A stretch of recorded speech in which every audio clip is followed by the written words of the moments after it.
Welcome back to my little channel. Now, in all fairness, the title of the video kinda says it all. This is an older video that I found. It's from Sky News, as you can see, where one woman talks to two other women. But in all fairness, it's not one woman talking to another woman. It's one feminist talking to two other feminists. And the topic is... Can you stand the haha?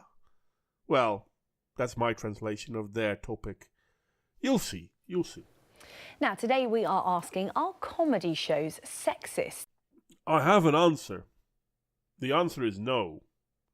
They can be, but they are comedy, so that's part of comedy, to push boundaries. But that's not a good enough answer, I'm sure of it. The MP Nadine Dorries says, "Have I Got News for You" is too vicious for most female guests, and says that she has turned down several requests to be on the programme.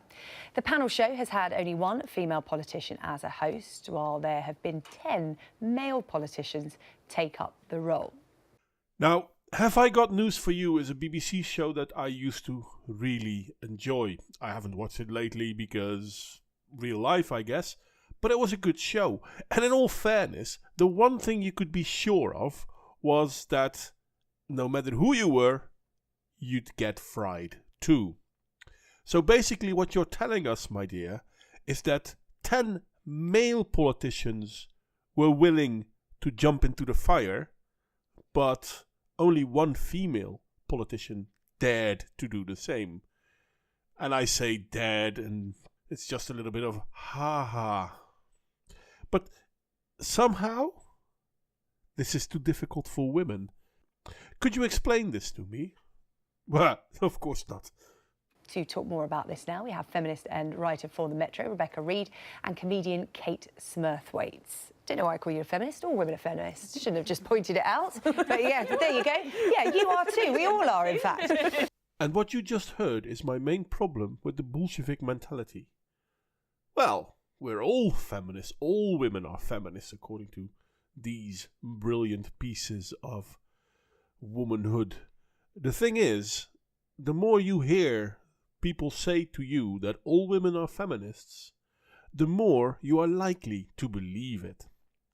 This is the Bolshevik mentality. This is why the Bolsheviks called themselves Bolsheviks. Because as long as you believe that they're the majority, that also then would imply that if you do not agree with them, you are the minority. So shape up, really. Because you can't be that. You'd be wrong. You should follow the majority. Follow the leader, so to speak. And no, I'm not going to play the clip of that song. But in all fairness, they're not the majority. Not all women, thank God, are feminists. Most of them are brighter than feminists. And then again, I've seen dim candles being brighter than feminists. Never mind that. Of course, you could hear a little bit of the ha-ha because, ooh, we made a joke at the expense of everyone who's not us. So then it's funny. Let's continue, though. Now, this has sparked a really interesting debate, Kate. I'll come to you first. As a comedian, would you go on Have I Got News for You? Can you understand women's reluctance too? Yes, indeed. Hello. Yes, here's my CV. No, I've written for the show and I would absolutely love to go and be on it. And I think it does women a sort of disservice to suggest that, oh, it's just tough and women can't cope with it. Because, of course, women are all very different. There are lots of women who would love to get into that tough environment. I'm absolutely one of them. And there are lots of people, men and women, as Quentin Letts points out in his column today, saying, well, actually, it's pretty tough and I'm not sure that I really want to be there. Now, in all fairness, to call Kate Smurthwaite a comedian seems somewhat unfair to funny people. But at the same time, I can't believe this, but I actually agree with her. Saying comedy is hard for women is being unfair to women. There are men that will not go there as well because they can't handle it. So, yeah, recognizing that this is not a sexist thing is a good thing, you'd think. So, comedy shows can be like that. I think we have to look at this at a slightly more... It's not a straightforward issue, is what I would say. Sexism is a very complicated thing in our society. and you know why sexism is a complicated thing? Because we want to keep it complicated, because that way we can use it whenever we want to. So, when jokes are being made against a woman, sexism. When jokes are being made against a man, well, that's just jokes, isn't it? See, the thing is, she started with recognizing that, and now she's going to explain to you why it's worse for women. So, absolutely, you go on there as a politician, you're going to get an absolute bashing. We know that.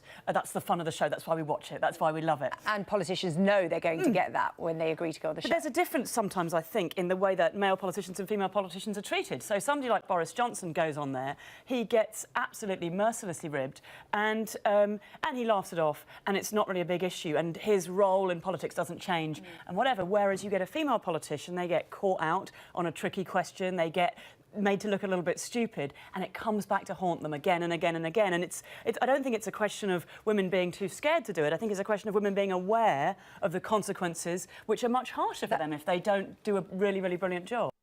And here we have the double standard. Boris Johnson, yeah, sure, trash him. You can make fun of him as much as you want. Asking a question where you make a female politician look stupid? No, you can't do that. They can't handle it. Say what now? So basically you're telling us that female politicians are weak? Wow. Well, then again, it's not me saying it. Boris Johnson goes on there, he gets absolutely mercilessly ribbed, and he laughs it off, and it's not really a big issue, and his role in politics doesn't change. Whereas you get a female politician, they get caught out on a tricky question, they get made to look a little bit stupid, and it comes back to haunt them again and again and again. Now, don't get me wrong. I don't think only men can laugh it off and only women get haunted. It's an attitude thing. When you laugh it off, it stops having an effect on you.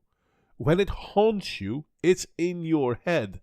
Now, this is not a woman-man dichotomy, but that's what they make it sound like.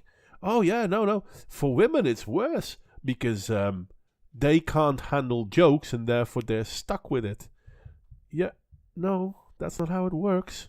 Yeah, that's quite interesting, Rebecca. It feeds into the bigger picture, doesn't it? That female MPs, as a matter of fact, have it tougher than their male counterparts. You look at the amount of female MPs that get trolled and bullied mercilessly online on social media. Yep, Kate Smurthwaite said something smart, so let's make sure to ignore the smart thing that she said, and let's continue on how women are the victims, because they get bullied. Men don't get bullied. No. They don't get harassed. They don't get ripped. No. But women, oh. Does that bigger picture lead to their reluctance to go on the show, do you think? It's completely true. It's a really, really unfair double standard that as a woman working particularly in politics, but in a lot of industries, you don't just have to be as good as the blokes, you have to be better.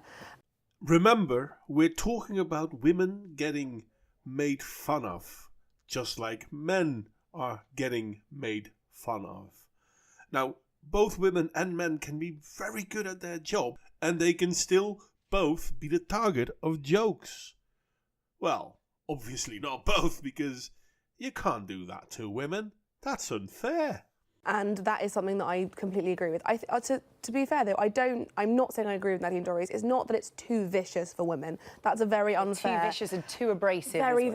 I hate that, because that's the kind of like girls need to sit in the quiet room at the back with the nice cup of tea while the boys get pissed. You can't. I don't condone that. However, the treatment of women is different, and comedy is sexist.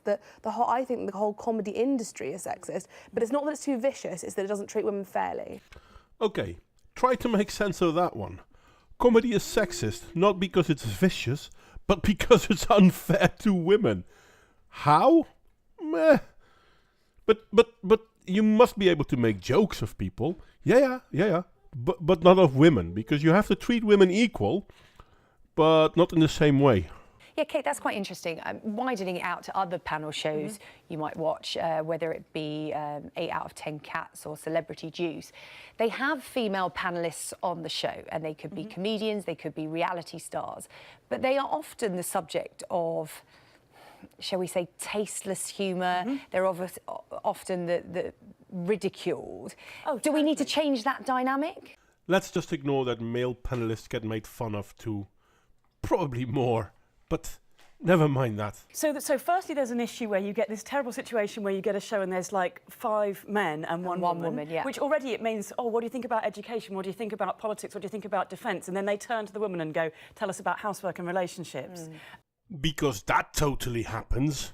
Then you get a situation where the men they pick will be comedians and the women they pick is maybe a presenter or, you know, somebody who's famous for being attractive. Reality TV star is the general. Reality so TV already star, your education level is lower. You haven't spent 20 years honing your routine on the circuit. You're there in a tight dress because you've been on TV for half an hour. And that's a really unfair setup. And then it's funny, interesting you should mention Celebrity Juice. I literally cannot watch it because so many of the times they turn to the woman and the joke is very graphic and sexual about her, and that would almost be fair enough if the men got those jokes as well, but instead... And this is where I'm going to end it, to be honest. I mean, they go on a little bit longer, a lot longer, but basically everything has been said. You can't make fun of women, because if you do, that's sexist, but you have to be able to let women in, because it's good fun, and we don't know why humor is sexist. It just is. Because this is the thing with feminists. You have to listen and believe. I don't know why they feel you have to listen and believe. I don't know why they can't explain why what they feel is problematic. You just have to accept that it is. The thing is, comedy is comedy. If you as a woman can't handle it, then why the hell are you there? I don't like every form of comedy. I'm just not partaking in the ones that I don't like. I'm not telling them that they have to change in the way that I like it, because I don't feel as entitled as them to do so. I guess that's the whole thing though, isn't it? It's feminists feeling entitled. It's that the world has to change to what they deem acceptable, not to what the world deems acceptable. But yeah, this is where I'm going to call it quits. The thing is, I find it hard to make videos on feminism these days. Not so much because it's difficult to address what they're saying, but because I have the feeling it's all been said before. Hell, it's even being said by them. But at the same time, the thing is, I know I say the thing is a lot, don't I? When people say something and end it with however or but, they're basically going to tell you why what they just said isn't true. Kate Modwain actually explained why men and women both have a problem with being made fun of, and that there is a good way of dealing with it and a bad way of dealing with it. But somehow how the men deal with it is good and how the women deal with it is bad. Yeah, I'm not going to say it's the women that deal with it bad. I think it's a question of being self-aware and self-secure. But that's not the point. The point is, it shouldn't happen to women. If it's allowed to happen to men and not allowed to happen to women, does that then mean that women are a protected class? Well, obviously they are. But does that then also mean that feminists think women are weak-willed infants? And I think that's the main issue. And thank God that's why so many women are not feminists. Because they don't believe that bullshit. Anyway, like, share and subscribe if you feel so inclined. And I hope to see you all next time.